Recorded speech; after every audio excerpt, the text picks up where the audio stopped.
In this video and the next one, we're going to dive into yet another important piece of the Node.js architecture, which is events and the event-driven architecture. So most of Node's core modules, like the ones we already used, like HTTP, file system, and timers, are built around an event-driven architecture. And we can of course also use this architecture to our advantage in our own code. And the concept is actually quite simple.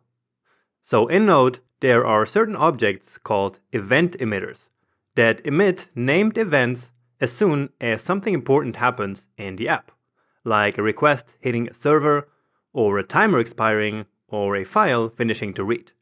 These events can then be picked up by event listeners that we developers set up, which will fire off callback functions that are attached to each listener. Okay? So again, on one hand we have event emitters, and on the other hand, event listeners that will react to emitted events by calling callback functions. Simple, right? And probably the best way to understand this is to look at an example. And so let's briefly understand how Node uses the event-driven architecture to handle server requests in the HTTP module that we already used in another section.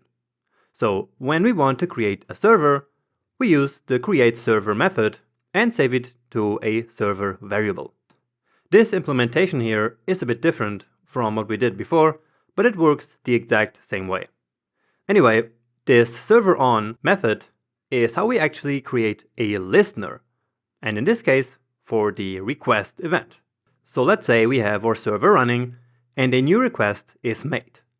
The server acts as an emitter and will automatically emit an event called request each time that a request hits the server. Simple, right? Then, since we already have a listener set up for this exact event, the callback function that we attached to this listener will automatically be called. And this kind of function we already know from before. It will simply send some data back to the client. Now, it works this way because, behind the scenes, the server is actually an instance of the Node.js event emitter class. So it inherits all this event emitting and listening logic from that event emitter class. And don't worry, we're going to use it all right in the next video so that you become familiar with all this logic.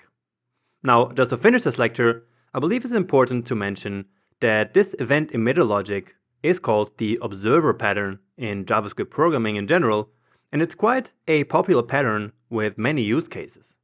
So the idea is that there is an observer, in this case the event listener, which keeps waiting, keeps observing the subject that will eventually emit the event that the listener is waiting for. And the opposite of this pattern is simply functions calling other function, which is something that we're more used to actually, right? But the observer pattern has been designed to react rather than to call. And that is because there is a huge benefit of using this architecture, which is the fact that everything is more decoupled.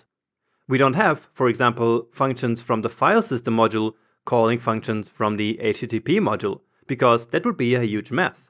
Instead, these modules are nicely decoupled and self-contained, each emitting events that other functions, even if they come from other modules, can respond to. Also, using an event-driven architecture makes it way more straightforward to react multiple times to the same event. All we have to do is to set up multiple listeners, right? Okay, and that is Node's event-driven architecture in a nutshell. And don't worry if this seems a bit too theoretical, you will see this logic being used in many situations throughout the course, starting right in the next video.